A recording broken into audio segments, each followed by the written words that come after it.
ሰላም ይብዛላችሁ የተወደዳችሁ የ22 አዲስ ተመልካቾች ቤተሰቦች ተክሌ ብርሃን መስቀል ነኝ። ሁሉ ጊዜ ይዤላችሁ እንደምቀርበው ዛሬም ደግሞ አዲስ ቪዲዮ ይዤላችሁ ቀርቤያለሁ።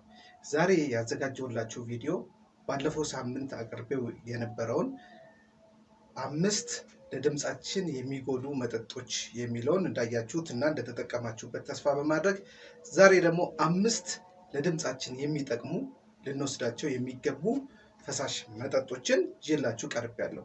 እነዚህ በድምፃውያን ላይ ከፍተኛ የሆነ በድምጽ ላይ ለውጥ የሚያመጡ ጥሩ የሚጠቅሟችሁ ስለሆኑ የተለያዩ የፕሮፌሽናል የቮካል ኮቾች ምክር ስለሆነ ብዙዎች እየተጠቀሙበት ያለ ስለሆነ እኔም ደግሞ ከተለያዩ ቪዲዮዎች ላይ አይቼ ብዙ ቪዲዮዎችን ለእናንተ ይጠቅማሉ ብዬ ስላሰብኩኝ አንድ ሰው ወይ ሁለት ሰው የሰጠው አስተያየት ሳይሆን ብዙዎች ተጠቅመውበት ለውጥ ያገኙበትን ምክር ይዤላችሁ ቀርቤያለሁ። እነዚህን ምክሮች በመተግበር በድምጻችሁ ላይ ከፍተኛ ለውጥ ማግኘት ትችላላችሁ። የድምጽ አውታራችሁ እንዳይጎዳ፣ ጉሮሯችሁ አካባቢ እንዳይጎዳ፣ እንዲሁም ደግሞ ጉዳትም ካለ እንዴት ቀላል በሆነ መንገድ እንዴት ችግሩን መፍታት ትችላላችሁ፣ ከሕክምና ባሻገር ምን መጠቀም አለባቸው የሚሉ ነገሮችን ሁሉ የሚያካትቱ ነገሮችን ይዤላችሁ እየቀረብኩ ነው። አሁንም ወደፊትም ይቀጥላል። ስለዚህ የዚህ ዩቲዩብ ቤተሰቦች እናንተ ይህንን ቪዲዮ ለሌሎች ሰዎች አጋሩ።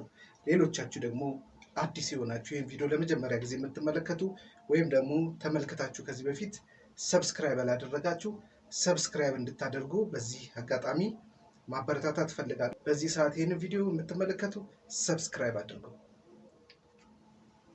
ከነዚህ አሁን ከነገርኳችሁ 5 በጣም ጠቃሚ የሆኑ ፈሳሽ መጠጦች መካከል ግንባር ቀደም የሆነው ሁልጊዜ ልንጠቀመው የሚገባው ነገር ውሃ ነው። ውሃ በጣም ለጤናችን ጠቃሚ እንደሆነ ያው በተለያዩ የሕክምና ሰዎች ይነገራል። ለድምጻችን ደግሞ በጣም ጠቃሚ መጠጥ ስለሆነ ውሃን መጠቀም አለብን።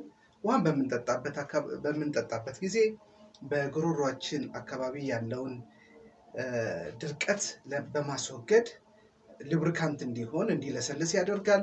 እንዲሁም ደግሞ የጡንቻችን የቮካል ኮርዳችን እንዲሁ የመሳሳብ ኢላስቲሲቲውን እንዲጨምር ያደርጋል። ውሃ በጣም ጠቃሚ ነው። ግን የምንጠጣው ውሃ ቀዝቃዛ መሆን የለበትም። ባለፈው እንደነገርኳችሁ የውሃው የሙቀት ደረጃ በቤት ውስጥ የሙቀት ደረጃ ውስጥ የሚገኝ መሆን አለበት። ቀዝቃዛ መሆን የለበትም። በቃ የቤታችን ሙቀት ባለው የሙቀት ደረጃ ቢሆን ጥሩ ነው። ውሃን አዘውትረን መጠጣት አለብን። ብዙዎች እንደሚናገሩት በቀን 8 ብርጭቆ ውሃ ቢያንስ ብንጠጣ ለጤናችን ጠቃሚ ነው። ግን አንዳንድ ጊዜ ደግሞ የእንቅስቃሴያችን መጠን ላብ በሚያለበንና ድካም በሚሰማን ሰዓት ላይ ብዙ ፈሳሽ በምናስወግድበት ሰዓት የምንወስደውን የውሃ መጠንም መጨመር አለብን። ውሃ ምትክ የሌለው ለጤናችን ብቻም ሳይሆን ድምፃውያን ሊወስዱት የሚገባ አንደኛ ፈሳሽ መጠጥ ነው ማለት ነው። ስለዚህ ውሃን ተጠቀሙ። ሁለተኛ የጅንጅብል ሻይ ነው። ጅንጅብል ነው እኛ እንግዲህ ቀሽር እንደምንለው ብዙ ጊዜ በተለያዩ ካፍቴሪያዎች እናገኛለን። ቤት ውስጥም ለማዘጋጀት በጣም ቀላል ነው። ጅንጅብል ገዝተን ከትፈን አድቀን ማዘጋጀት እንችላለን። ስለዚህ የጅንጅብል ሻይ በጣም ጠቃሚ ነው። አንቲኢንፍላማቶሪ ነው።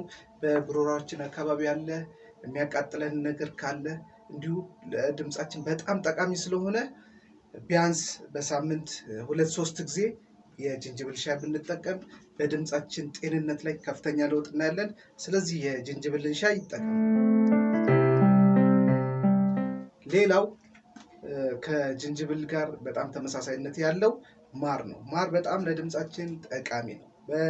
በጣም ጠቃሚ መወሰድ ያለበት ነገር ነው። ማርን ስንወስድ እንግዲህ በፈላ ውሃ ውስጥ በሻይ ውስጥም መጠቀም እንችላለን። እንዲሁም ደግሞ ብቻውንም ልንወስድ እንችላለን። ስለዚህ እሱም አንቲኢንፍላማቶሪ ነው። ለጉሮሯችን በጣም ስሙዝ የሆነ ለስላሳ የሆኑ ድምጾች እንድናወጣ ይረዳናል። ድምጻችንን ጤንነትም ደግሞ ጉሮሯችንን ስለሚጠብቅልን ማርን እንዲሁ እንግዲህ ማግኘት ከቻለን ማርን ብንጠቀም በጣም ጥሩ ነገር ነው። ስለዚህ በሶስተኛ ደረጃ ያስቀመጥኩት ማርን ነው። ማርን ተጠቀሙ። ሌላው አራተኛ ደግሞ እንግዲህ የተለያዩ አይነት የሻይ አይነቶች አሉ። ብዙዎች ግሪን ቲ ጥሩ ነው ይላሉ። አንዳንዶች እንግዲህ በሱ ላይም ቅሬታ ያላቸው ሰዎች አሉ። ግሪን ቲ ጥሩ ነው ብንጠቀመው እንችላለን።